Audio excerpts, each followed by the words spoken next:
The Capitol Hill Show with Tim Constantine. Serving Washington, D.C. and all of America.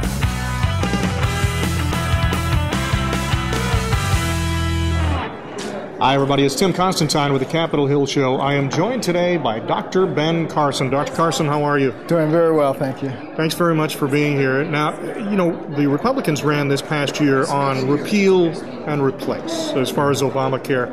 The repeal, I understand, but what role should government play? Should we replace it with something, and if so, what? I'm glad you asked that question. I think it's absolutely essential that the Republicans have in place a plan before they try to repeal it. Otherwise, they will look like they're completely uncaring. And I think what we replace it with has to be a choice. I think it needs to be so attractive that people will flock to it, not something that you have to force people into. And what should it be? I like the idea of a health savings account. There are a variety of different ways to fund it, but even for the indigent people of our society, we could fund it through the government, because recognize that we spend $400 billion a year on Medicaid, on a quarter of our population, about 80 million people. That averages out to about $5,000 per person. With an average of $5,000 per person, you could have a concierge service. If we plan this thing the right way, and we utilize the funding in a responsible and non-wasteful way, we can provide excellent care for everybody in this society. If you were sitting at 1600 Pennsylvania Avenue, who are the right players to sit down and do that planning? I think it really needs to be done by the Congress. You know, we need to have a subcommittee to evaluate the various plans that have been put forth, some of which are excellent plans, and to look at the pros and cons. I personally would be in favor of allowing people from both parties to engage in that conversation so that we can evaluate the validity of all the arguments. What a novel concept. I know. That's what was promised the last time. It didn't quite work out that way. Sure. How serious are you? Are you going to run for President of the United States? I think there's a very good chance. I'm a surgeon, so I act like a surgeon.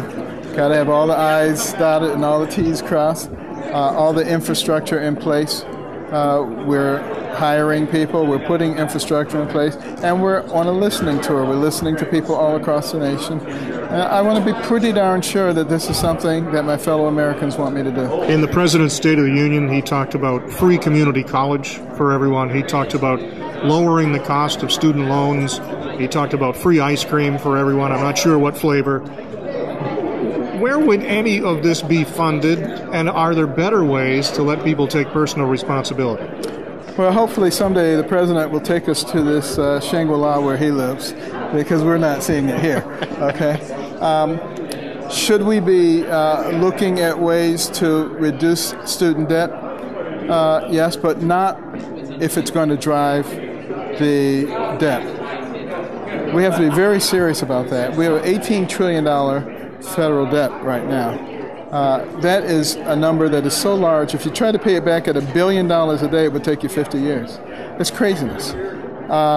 So no more raising the debt.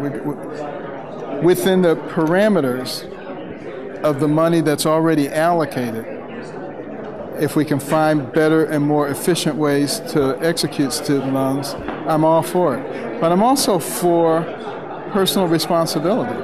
When you start talking about community college, the most indigent people in our society already are eligible for Pell Grants. So we're not even talking about them.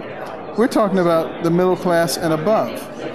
Whatever happened to working and working your way through? Is there anything wrong with that?